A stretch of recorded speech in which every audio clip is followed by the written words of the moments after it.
선지자 변론 중거 48번째 시간입니다. 오늘은 스가랴 4장을 통하여 사명자의 역사에 대해서, 순금등대에 대해서, 두 감람나무에 대해서, 금기름에 대해서 변론해 보도록 하겠습니다. 본장은 무서운 징벌과 시련을 받고 종말의 남은 개와 남은 백성으로 될 자들은 하나님이 어떤 역사를 받게 되느냐, 그걸 보여주는데요. 이것은 기독교 종말의 오목의 역사를 구체적으로 보여준 것이다, 이렇게 볼 수가 있습니다. 순금등대 제단과 스룹바벨과 두 감람나무 가지의 금기름의 역사로 세계가 통일이 이루어지되 인간의 힘가능이 아닌 7명의 완전 역사로 될 것을 보여준 것인데요. 3장에서 같이 이제 응답을 받은 이제 순회종이 제의가를 받은 종의 역사가 심판권 역사로 인해 건설 역사로 진행될 걸 보여줬는데요. 그래서 사명자의 역사라는 것은, 사명자는 인간 종말에 뭘 뜻한다 그랬나요? 인간 종말의 변호성도를 뜻한 겁니다. 말세 사명자는 14만 4천 명인데요. 14만 4천 명을 일으킬 종의 역사가, 이게 성도적인 종의 역사다. 그것이 이 순금등대 제단을 통하여 이루어진다, 이 말이거든요. 이 순금등대 제단이라는 것은 옛날 솔로몬 성전이 다 황폐하고 난 다음에 스룹바벨 성전이 이제 포로에서 들어와서 복구됐을 때 그 성전을 순금등대 제단이라고 했습니다. 이것은 하나님의 새로운 역사를, 그러한 제단을 뜻했는데요. 그것은 인간 종말에 변화성들을 일으킬 제단을 뜻한 겁니다. 하나님의 예정된 섭리 속에 인간 종말에 이러한 제단이 나타나서 사명자를 일으킴으로 하나님의 역사가 이 땅에 이루어서 끝을 맺는 역사로, 이제는 14만 4천 명의 변화성들을 일으켜서 세상을 심판하고 새 시대를 이루는 역사로 모든 창조 역사를 이루고자 하는 하나님의 숨은 비밀이다, 이렇게 볼 수가 있는 겁니다. 1절부터 보시면, 내가 말하던 천사가 다시 와서 나를 깨우니 마치 자는 사람이 깨우인 같더라. 이거는 잠든 사람을 깨우친다 그랬죠. 이건 때를 모르고 하나님의 섭리를 깨닫지 못하고, 이것은 물론 믿는 자들에게 해당되는 것입니다. 믿는 자들이 때를 몰라주고 세상에 속하다 그러면 때를 알을까요, 모를까요? 모르죠. 그런데 그래도 사모하는 마음이 있고 하나님의 택한 자들은 이 말씀을 듣고 마치 잠에서 깨움을 받는 것처럼 각성을 받게 된다, 이 말이거든요. 이런 자들이 이제는 하나님이 그 사람들을 이제 모아서 이 말씀을 듣고 변론을 듣게 해서 회개하고 말씀을 지키면 원죄적 문제를 해결시켜서 변화성도가 일어나는 그런 역사를 할 그런 사명을 뜻한 것이기 때문에, 이건 불신자보다도 믿는 자들 중에 이게 하나님의 말씀을 듣고 각성을 받고 새시대에 갈 사람이 나올 것을 보여준 것이다, 이렇게 보여주는데요. 그것은 이제 구체적으로 2절에 나와 있죠. 그가 내게 묻되 내가 무엇을 보느냐? 내가 대답하되 내가 보니 순금등대가 있는데 그 꼭대기에 주발 같은 것이 있고 그 등대에 7등전이 있으며 그 꼭대기 등대에는 7관이 있고, 이 종말에 남은 교회가 될 이 교회는 각성받고 나오는 교회인데, 이게 완전한 이제 순금등대와 같이 순결하고 정결하고 이제는 진리가 완전히 준비된 교회인데, 이 교회는 성신의 7명의 완전 역사를 뜻했다, 이렇게 보는 겁니다. 7명의 완전 역사는, 오메가적인 역사는 이제 요엘서 2장 29절에 남녀과 여종에게 하나님의 영을 보여준다 그랬거든요. 이거는 이제 계시록 4장 5절에는 보호자 앞에 7등불이 켠 7명이 있다고 그랬죠. 그 하나님의 영을 받을 것을 뜻한 겁니다. 그래서 이것은 만민에게 보이는 성령이 아니고 남종과 여종에게, 남종과 여종은 계시록 7장 3절 4절에 보면 남종과 여종이 몇 명입니까? 14만 4천 명이거든요. 14만 4천 명에만 이제 이 성령의 역사를 준다, 이렇게 뜻을 봐도 됩니다. 그래서 이것이 완전 역사로서 이제는 깨끗한 그런 제단이 이제 이루어지는데, 그럼 완전 역사라는 것이 많이 뭐냐? 이 세상을 흑암을 덮였을 때 흑암을 뚫고 가는 역사다. 흑암이라는 건 제가 뭐라 그랬습니까? 하나님의 구원의 섭리, 하나님의 때가 찬 경륜을 이뤄서 사랑이 완성되는지는 그 섭리를 모르면 그것은 흑암이 된 겁니다. 지금의 흑암은 뭘까요? 죽지 않고 쇠시해가고 죽음을 맛보지 않고 변화 승천할 이런 복음의 내용을 모르면 그는 흑암이 빠져있는 겁니다. 그저 세상에는 과학만능, 물질만능, 인본주의로 세상식으로 살아가고 영원히 살아갈 수 있을 것 같지만은 그렇지 않거든요. 세상은 심판하고 세세가 이루어지는 이 진리를 알지 못하면 이건 흑암에 잠겼다 이렇게 볼 수 있는 것이고, 때를 모르는 것은 바로 잠드는 것과 똑같아. 장님에게는 낮이나 밤이나 똑같죠. 그러나 마찬가지로 기독교에 댕겨도 영적으로 깨닫지 못하면 이게 낮인지 밤인지 저녁인지 알지 못하는 것과 똑같이 때를 분별하지 못하는, 이럴 때 이 말씀을 듣고 이제 깨닫게 된다 이 말입니다.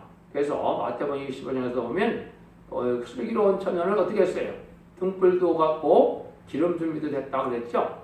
이게 이제 10만 4천 명의 변호 성도들은 그런 신앙 준비가 된 걸 뜻한 것이죠. 등불은 이것을 완전히 깨닫는 것을 뜻했고, 기름 준비는 많은 호소와 기도 속에 성령 충만함을 받는 걸 뜻했거든요.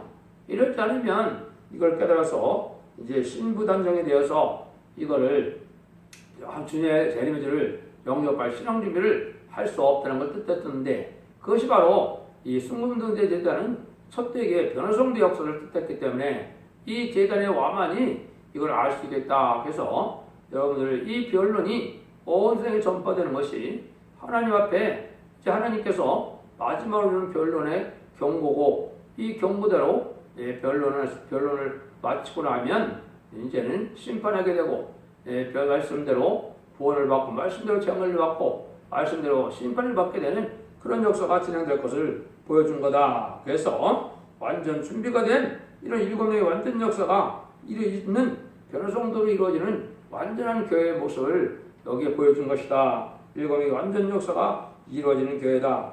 이걸 이제 보면 이사야 60장 1절에 일어나라 빛을 발하라 했을 때 바로 이 빛은 말씀의 빛이거든요. 지금까지는 그리스도의 빛으로 역사하는 시대였거든요. 그 말이 뭡니까? 아무리 대명천재사라도 예수님이 구세주이고 우리의 메시아가 되고 우리의 피를 흘려가신 화목제물 되신 예수님께서 부활 승천해서 성령을 보여주는 사실을 알지 못하면 지금까지는 그게 흑암이거든요. 그래서 예수님을 바로 영접하면 생명의 빛을 받아서 성령을 받아서 중생을 받으면, 마음에게 보이는 성령을 받으면 하나님의 천국 백성이 되는 거거든요. 근데 이 시대는 그런 시대가 아니다 이 말입니다.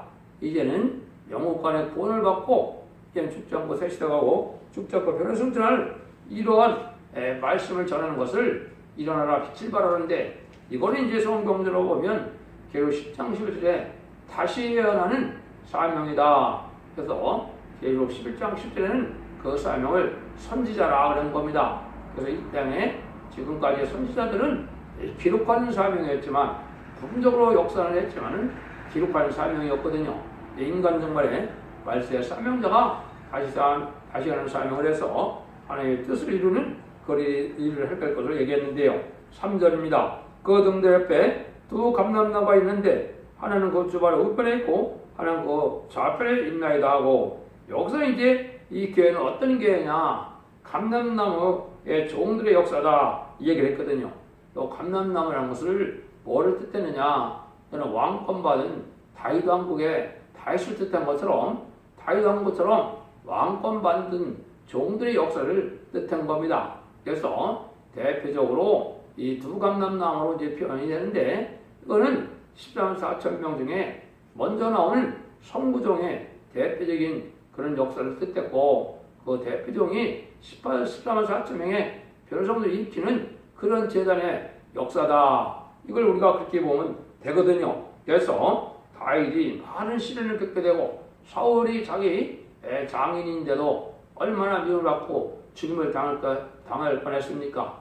그래도 악을 악으로 갚지 않고 악을 선으로 갚는 영계 싸움을 잘함으로 다윗 왕국에서 다윗이 승리해서 다윗 왕국을 건드렸던 것처럼, 인간 정말에 이거는 천년평화 왕국 에덴을 회복시키는 왕권 받은 종들의 역사들을 뜻해서 감람나무라는 말을 쓴 것이거든요. 그래서 우리가 이제 그것이 이제 근본적인 성경은 시편 52편 8절에 보면 자기 스스로 이 오직나는 하나님의 집에 푸른 감람나무 같으며 이런 표현을 쓰거든요.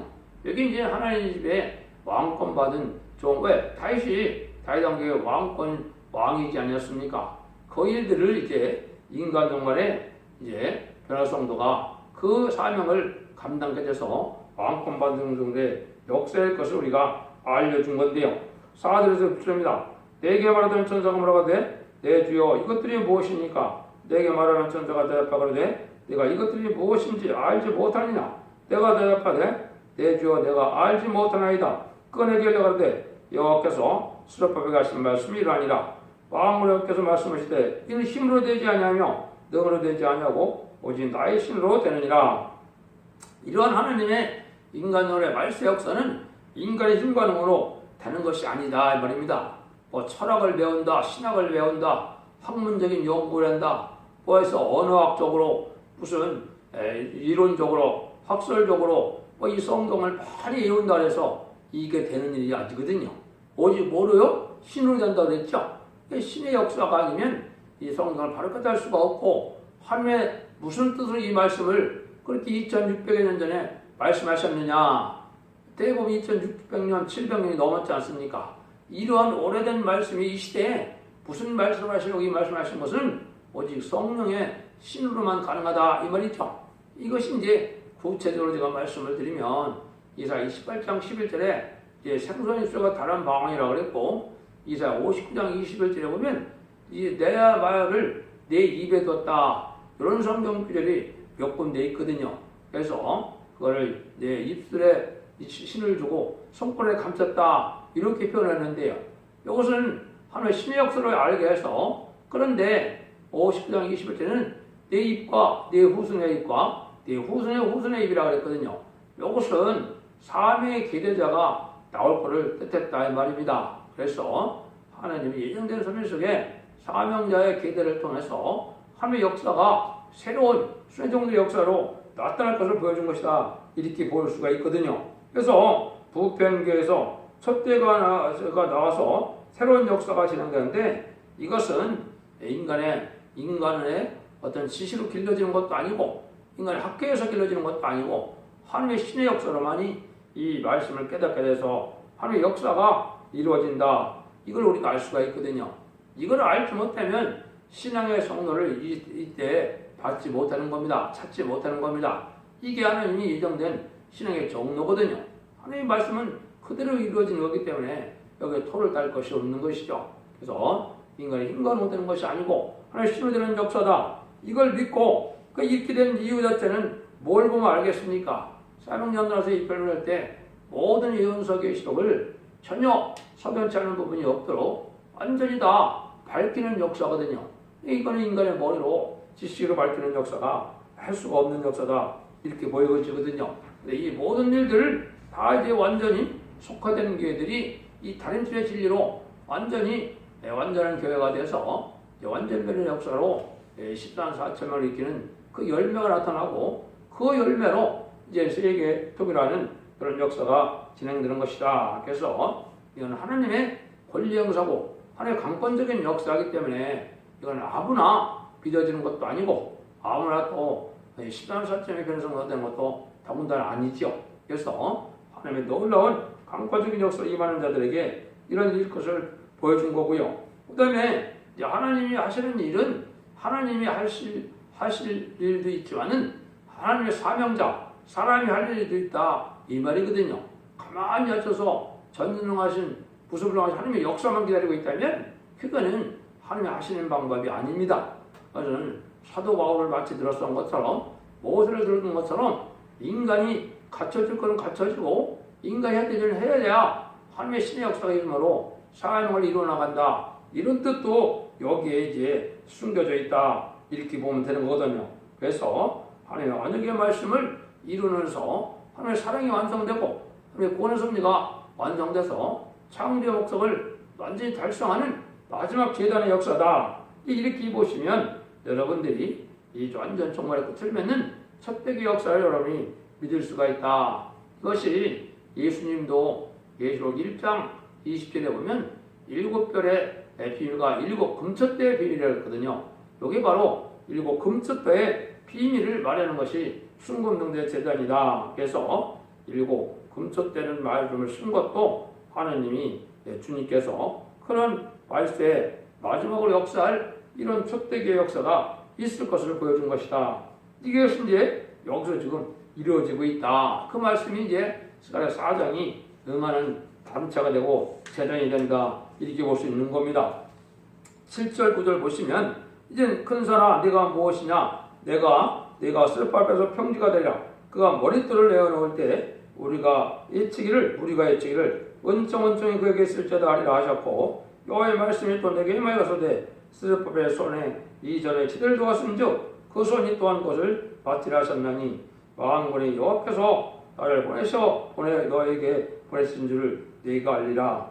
여기 이제 큰 산이 스룹바벨 앞에서 평지가 된다 그랬죠. 이 큰 산은 세상의 큰 세력을 뜻한 거죠. 인간 정문에는 스가랴 6장에 보면 두 큰 놋산이 나타날 걸 얘기하는데 이거는 자본주의 세력과 공산주의 세력이 나타날 때가 말세인데 그런 시대가 지금 왔죠. 이 시대기에 본격적으로 그런 큰 양대 세력을 일으키게 됐죠. 이것이 다 망하고 평지가 된다는 것은 다 무너진다 이 말이죠. 이런 역사가 있는 것은 뭘로 되느냐? 머릿돌을 내어놓을 때다 된다 했죠. 이거는 심판의 역사를 뜻했다 이거죠. 하나님의 심판은 뭐로 합니까? 말씀으로 하시거든요. 말씀의 변론이 이제 완전 변론에 이르러서 예언서 계시를 통하여 예언된 대로 심판의 역사가 진행될 때 그렇게 된다는 거거든요. 근데 그때 보면 이제 무리가 예치기를 은총이 이제 그에게 있다 이 말이거든요. 은총은 뭐예요? 하나님의 은혜가 되는구나. 하나님의 섭리가 맞구나. 진리가 맞구나. 이거를 이제 깨달아서 좋아하는 무리가 나온다 이거죠. 이것이 이제 집행 같은 갈대로 청령받을 때 이제 아멘하고 이것을 믿고 따라오는 그런 종들이 이제 14,400명의 한 단체가 백마탄 군대가 단체를 얘기했거든요. 그러면 이제 이 말씀을 듣고 합당치 않은 자, 성령청을 받지 못한 자, 또 진리에 속하지 않은 자들은 수진도 그래서 뭐예요? 나에게 속한 자들은 뭐라 그랬어요? 내 말을 듣는다 그랬거든요. 진리에 속한 자가 진리의 말씀을 듣는다 그랬거든요. 그런데 많은 곳에서 이제 이게 쉽게 믿어지지 않으니까 대부분 사람들이 어떻게 한다고 그랬나요? 이것이 이제 청령받지 못할 성경들이 몇 군데 있는데요. 그걸 몇 군데만 찾아드리면 이제 이사야 30장 이제 9절 10절에 이렇게 되어 있거든요. 대저 이는 배역한 백성이요 거짓말하는 자식이요 여호와의 법을 듣기 싫어하는 자식이라. 그들이 성전자의 일을 선견하지 말라. 선지자에게 이르기를 우리에게 정직한 말을 보이지 말라. 부드러운 말을 하라. 거짓된 것을 보이라. 특히 참된 진리의 말씀을 칼같이 말씀하는 거 듣기 싫어한다 이 말이죠. 이게 거짓된 거 그냥 의로밖에 하는 거 이런 거만 하라 이 말이죠. 그러니까 왜 심판의 개념도 알지 못하고 하나님의 섭리를 고구의 섭리를 알지 못하는 그런 것만 받아들이는 것이 거짓 선지자인데 이게 세상 지금 교권주의자들이 좀 그런 거거든요. 자기들은 교권의 세력만 유지하고 자기 세력만 유지하면은 뭐 하나님의 뜻이 어떻게 이루어질지 알지도 못하고 고민도 안 하고 거기에 만족해서 속화되고 부패된 이런 탐욕스러운 그런 삶을 살게 되면 이 연의 말씀을 듣고 싶어 할까요? 듣고 싫거든요. 왜 그렇습니까? 자기 스스로 멸망의 대상이 되고 심판의 대상이 되었는데 이 말씀을 듣기 좋아할까요? 그렇지 않습니다. 그래서 성령 충만해서 거룩하고 의로운 삶을 살아가는 자들에게 이 말씀이 의여드리고 갈급한 자들이 이 말씀을 받아들이는 거다 이렇게 볼 수가 있거든요.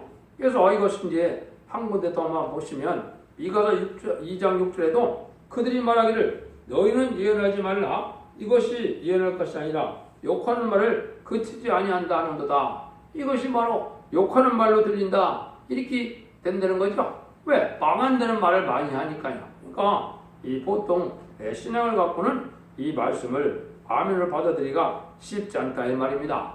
그래서 스가랴 7장 12절에도 이제 선지를 통하여 하신 이 예언의 말씀을 듣기 싫어하고 이걸 멸시하면 진리의 심판을 받게 된다 이렇게 되어 있거든요. 여러분들이 이 말씀을 듣고 마음에서 순종하는 마음이 생겼으면 택한 종이고 택한 백성이다 이렇게 볼 수가 있다 이 말이거든요. 그런데 아까 말한 것처럼 머릿돌의 역사니까 하나님의 역사가 이 종을 통해서 역사를 뜻했거든요. 스룹바벨이 바로 뭘 뜻했느냐? 바로 이게 이제 다림질을 진 순의 종을 첫대계 사자의 역사를 할 종을 뜻했거든요. 그게 이제 그 다음 줄에 나와 있거든요. 그래서 10절에 보면 작은 일에 날인하고 멸치한 자가 누구냐? 이 일곱은 온 세상에 두루 행하는 여호와의 눈이라. 스룹바벨에서는 있음을 보고 깃발이라. 여기 이제 미약하고 아주 작은 단체 소수의 무리로부터 시작될 것을 말씀하셨거든요. 제가 보기에는 이 말씀이 2013년도 1월 28일에 응했다고 저는 보는 건데요. 많은 사람들이 모였지만은 하나님이 시작할 때는 세 사람이 시작을 해서 지금의 첫 대결을 이루고 이 사명을 감당하는 역사가 온 거거든요. 그래서 이것이 21세기부터 새로운 역사를 통해서 첫 대결 역사가 진행된 것을 이번에 성취 과정을 보면 알 수가 있거든요. 성경에는 칭조의 예언이었고 언약의 말씀의 예언이 있는데 칭조의 예언이 성취된 것은 주님이 마태복음 24장에 말한 것처럼 20세기에 거의 다 이루어졌거든요.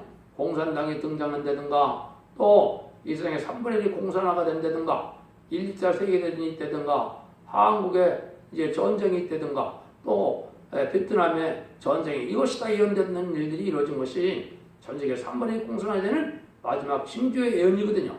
이런 일들이 이루어지고 난 다음에는 천국 복음의 땅까지 전해서 재난의 시작인데 이 재난 시대에 지금 왔기 때문에 많은 재난이 나오죠. 많은 재난 다음에는 이제 신발 환련기가 곧 준비되는 건데 이때가 바로 신앙의 사명자가 준비되는 때다. 그래서 곧 선 3년 만에 들어갈 때가 아주 임박한 시점에 우리가 살고 있다 이 말입니다. 전선의 시점에 들어가는 것은 시점에 입맞은 종들이 나오면은 전선에 들어간 거거든요. 이게 이제 증인 권세 받은 종들이 나와서 하나님의 종들의 이말 인치는 역사로 하는데 이게 37개월이면 14만 4천 명이 차도록 되어 있거든요. 그러니까 하나님의 역사가 빠르게 진행되겠죠. 그래서 여기에 보면 다림질이 스룹바벨의 손에 있음을 보고 기뻐한다. 이거 하나님이 기뻐한다 이거죠. 왜 그래? 하나님의 뜻을 이룰 만한 이런 다림질은 심판의 기준이 되는 하나님의 성경 말씀의 변론을 뜻했는데요. 이 모든 변론을 하나님의 뜻대로 변론할 수 있는 종이 나오면 하나님이 기뻐한다. 왜? 하나님이 하실 일을 할 수 있다. 이것을 이제 뜻했기 때문에 일곱의 완전 역사로 이제는 하나님의 뜻을 이룰 수 있는 다림질을 베풀고 나서면 심판이 온다. 그렇게 되어 있죠. 모든 성경이 지금 그렇게 되어 있어요. 그래서 아모스 7장 7절 8절에 보면 내가 다림질을 베풀고는 내가 다시는 용서하지 않는 심판을 베푼다 이렇거든. 심판한다 이거든요. 이게 바로 그런 역사로 진행되는 때다. 근데 이 역사가 어떤 역사냐? 11절 14절입니다. 내가 그에게 물어가도 돼? 등대 좌우에 두 감람나는 무슨 뜻이니까 하고 다시 그에게 물어가도 돼? 금기름을 흘러내는 두 금관 옆에는 이 감람나무 두 가지는 무슨 뜻이니까? 그가 대답하되 가로되 네가 이것이 무엇인지 알지 못하냐? 대답하되 내 주여 알지 못하나이다. 가로되 이는 기름 발린 자 둘이니 온 세상에 주 앞에 오셔서는 자니라 하더라. 여기도 역시 또 모른다 그랬죠? 이거는 세계동안의 왕권을 받은 종들의 역사는 금기름을 나는 이런 감람나무라 했죠? 금기름을 뭘 뜻할까요? 기름은 예수님이 그리스도 자체가 기름 부음 받은 자라는 뜻이죠. 그래서 왕이나 선지자나 제사장이 받는 기름인데 이거는 말세 사명자들이 왕권 받은 줄 남는 기름인데 금기름이라고 하는 겁니다. 그래서 이것은 특별히 마음에 겹치는 성령이 아니고 하느님의 영인데 왕권 받을 종이 받는 성령을 뜻해서 금기름이라고 하는 겁니다. 근데 두 감람나무는 아까 말씀드린 것처럼 이건 대표적인 종을 뜻했다 이 말이죠. 대표적인 종인데 나중에 이 킹기름을 받을 종들은 말세 사명자가 14만 4천 명의 부리가 이루어지게 된다 이 말이죠. 그래서 이런 일들이 역사가 세계 통일의 역사인데 이거를 인간들이 알지 못한다 이 말이거든요. 그래서 하나님의 역사는 이렇게 성령의 역사로만이 가능한데 그래서 이거를 이제 계시록 11장 4절에 보면 두 감람나무 두 촛대다 그랬죠. 이것이 이 대표적인 왕꼬만두 종들의 역사를 뜻했고 첫 대의 역사다 해서 증인수기 때문에 이것이 나중에는 경과로 온 세상에 모습을 드러내는 걸 보면 동서양에서 한국의 동방 역사가 일어나면 서양에서 뭐 미국이나 영국이나 뭐 이런 데서 하나님의 이제 대표적인 적이 또 하나님의 역사인 걸 믿고 이제 화합 사명을 이루는 이런 때가 오겠죠. 그건 이제 뜻했다 이렇게 보시면 되겠습니다. 그래서 하나님의 역사가 이렇게 이제 긍기물 받는 역사로 나타날 걸 뜻했는데 하박국 3장 10절에 보면 이제 주님이 오실 때 주께서 주의 백성을 구원하시라고 기름 받은 자를 구원하라고 나오사 그랬거든요. 이것을 말을 뭘 때느냐? 이 성령 역사도 역시 두 번 있는 겁니다. 예수를 믿어서 중상받는 요에서 2장 18절에 만민에게 보여주는 성령의 역사가 있고 이는 인간 종말에 사명을 이끌어서 하나님이 심판할 때는 남종과 여종에게 보이는 하나님의 영 역사가 있다. 그 역사를 이제 받을 때가 오는 것이 이 전삼년만이거든요. 그런 종말의 역사를 할 단체가 어떤 재단이고 어떤 방법으로 나오는를 구체적으로 여기 말했죠. 그래서 이것을 한마디로 변화 성도를 일으키고 변화성도를 일으키는 역사다. 그래서 이것이 이제 그게 옛날에 사도 요한과 야고보에게 예수님이 그랬죠. 예수님이 너희는 이제 보완하게라 하는 말을 줬죠. 이게 우리 아들 심판대 역사를 뜻했거든요. 이게 인간 종말에 하나님의 역사가 진행될 것을 보여준 거거든요. 그래서 이것이 두 증인의 역사고 또 사명자의 역사가 해서 세계적인 역사가 돼서 끝을 맺는 역사로 이루어질 것을 보여준 거거든요. 그래서 하나님의 섭리는 이렇게 작은 단체로부터 한 종으로부터 언제나 한 가정, 한 세대로부터 하나님의 역사가 진행되어 오는 것을 우리가 볼 수가 있는데 이것이 본격적으로 진행되는 때가 바로 이제 전삼전의 역사다. 그래서 그 대표적인 그 사명을 맡은 종이 바로 사도 요한이다. 베드로에게는 요한복음 21장에 보면 내 양을 먹이라, 내 양을 치라 이렇게 사명을 줬지만은 사도 요한에게는 내가 너를 머물러 두게 한다. 재림주가 올 때 역사할 종을 뜻해서 사도 요한이 계시록을 썼는데요. 그 계시록의 그 사명인데 계시록을 이제는 완전하게 역사하고 계시록대로 하나님의 역사가 진행될 때 쓰여질 사명자가 바로 사도 요한 사명자의 기대자다. 이렇게 볼 수 있으면 보면 맞습니다. 그래서 베드로는 사도의 역사지만 사도 요한은 선지의 역사다. 그래서 다시 하는 사명이라는 것이 기록 10장 11절에 말씀이 되어 있죠. 그래서 마가복음 3장 17절에는 야고보 형제 요한에게 보원하게라 우리 아들이라는 이름을 더하였다. 이래서 하나님 역사가 진행될 것을 보여준 것이죠. 결론적으로는 하나님께서 구약의 교회의 끝을 맺는 성전 복구 역사를 들어가지고 신약교회의 끝을 맺는 초대교회 역사를 보여준 것이 바로 계시록 스가랴 4장이다. 아주 중요한 말씀이 되겠죠. 이 말씀대로 하나님이 역사를 해서 세상의 종말의 끝을 맺음으로 말미암아 하나님이 모든 창조 역사가 이 세상을 심판하고 천년왕국 이den도를 회복시키는 역사로 끝을 맺는 그런 제단임을 알려준 것이다. 여러분들도 이 진리를 잘 믿고 순종해서 하나님의 인도함을 받고 성령의 인도함을 받고 성령 충만함을 이뤄서 등불과 기름집으로 해서 슬기로운 자녀같이 세례미를 영접하는 복된 종들과 성도들이 다 돼서 자손만대의 축복과 세세왕권의 축복을 복된 종들이 되기를 예수님으로 간절히 축원드립니다. 아멘.